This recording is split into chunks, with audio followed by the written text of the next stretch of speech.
Hi, welcome to Super Satvik VFX School. నా పేరు Naveen మారేమండ and ఇవాల్టి ఎపిసోడ్ లో నేను మీకు చెప్తాను హిస్టరీ ఆఫ్ ఎడిటింగ్.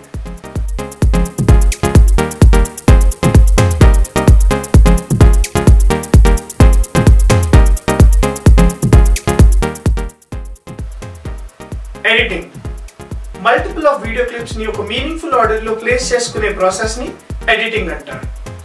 ఒక వీడియో క్లిప్ మళ్ళీ ఇంకొక వీడియో క్లిప్ మధ్యలో వచ్చే ఆబ్జెక్ట్ ని ట్రాన్సిషన్ అంటారు.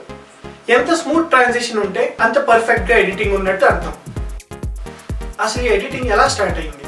ప్రపంచంలోని మొట్టమొదటి ఎడిటర్ కింద ఎడ్విన్ మైబ్రడ్జ్ అనే వ్యక్తి 1872లో ఫస్ట్ హార్స్ రైడ్ సిరీస్ ని ఫోటోగ్రాఫ్స్ తీశాడు. అంటే ఒక హార్స్ పరిగెత్తే ఫోటోగ్రాఫ్స్ సిరీస్ లా ఫొటోస్ తీశాడు. ఆ తీసిన ఫొటోస్ ని తానే ఇన్వెంట్ చేసిన జియోప్రాక్సీ స్కోప్ అనే డివైస్ తోటి ప్రొజెక్ట్ చేశాడు. So technically Edwin Muybridge is the world's first editor. కొన్ని సంవత్సరాల తర్వాత Thomas Edison and William Dickson అనే ఇద్దరు సైంటిస్టులు 1894లో కైనెటోస్కోప్ ఆర్ బీటాస్కోప్ అనే డివైస్ ని కనుక్కున్నారు. ఈ డివైస్ తోటి సిరీస్ ఆఫ్ ఇమేజెస్ ని క్యాప్చర్ చేయొచ్చు. కానీ క్యాప్చర్ చేసిన ఇమేజెస్ ని చూడడానికి మాత్రం ఎట్ ఏ టైం ఒక పర్సన్ కి మాత్రమే ఆపర్చునిటీ ఉండేది. ఇది ఇలా ఉండగా 1895లో లూమినర్ బ్రదర్స్ అంటే అగస్తా లూమినర్ అండ్ లూయిస్ లూమినర్ అనే ఇద్దరు బ్రదర్స్ సినిమాటోగ్రఫీ అనే డివైస్ ని కనుక్కున్నారు. ఈ డివైస్ తో తీసిన ఫస్ట్ మూవింగ్ పిక్చరే వరల్డ్స్ ఫస్ట్ మూవింగ్ పిక్చర్ గా పిలుస్తారు. వాళ్ళ సొంత ఫ్యాక్టరీ అయిన లూమినర్ ఫ్యాక్టరీ నుండి బయటకు వస్తున్న వాళ్ళ వర్కర్స్ వీడియోని వరల్డ్స్ ఫస్ట్ మోషన్ పిక్చర్ గా ఫేమస్ అయింది. ఎర్లీ 1900s వరకు కెమెరాని ఒకే యాంగిల్లో పెట్టి షూట్ చేసేవారు. స్టడీగా ఉండే కెమెరా ముందర వేరియస్ యాక్టర్స్ వచ్చి వాళ్ళ రోల్ ప్లే చేసి వెళ్ళిపోయేవారు. అంటే ఒక ఫిలింలో అన్ని షాట్స్ కంటిన్యూస్ గా ఒకేలా ఉండేవి.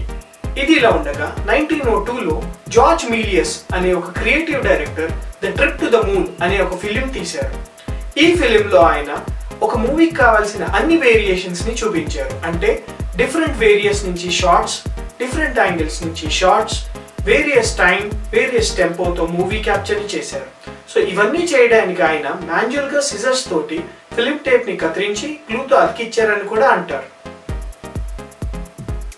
1924లో ఇవాన్ అనే ఒక ఫిల్మ్ మేకర్ మూవీ ఓలా అనే డివైస్ ని ఇన్వెంట్ చేశారు. మూవీ ఓలా ఒక editing device.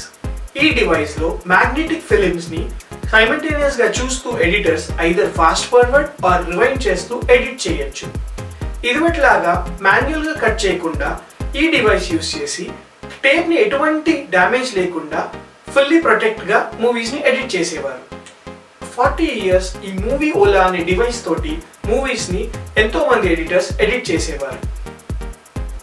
1979లో world's first non linear digital editing suite ని ఎవిడ్ అనే కంపెనీ ఇంట్రడ్యూస్ చేసింది. 1979 నుంచి ఇప్పటి వరకు ఎన్నో సాఫ్ట్వేర్స్ నాన్ లీనియర్ గా ఎడిట్ చేయడానికి యూజ్ అవుతున్నాయి. అందులో చాలా famous Adobe Premiere. Non linear అంటే మనం తీసిన ఇమేజెస్ ని డిజిటల్ ఫార్మాట్ లో కంప్యూటర్ కి ఎక్కించి దాని తర్వాత ఎడిట్ చేయడం. సో ఇలాంటి మరిన్ని ఎన్నో ఇంట్రెస్టింగ్ విషయాలు తెలుసుకోవాలంటే please subscribe super Satvik channel. Thank you.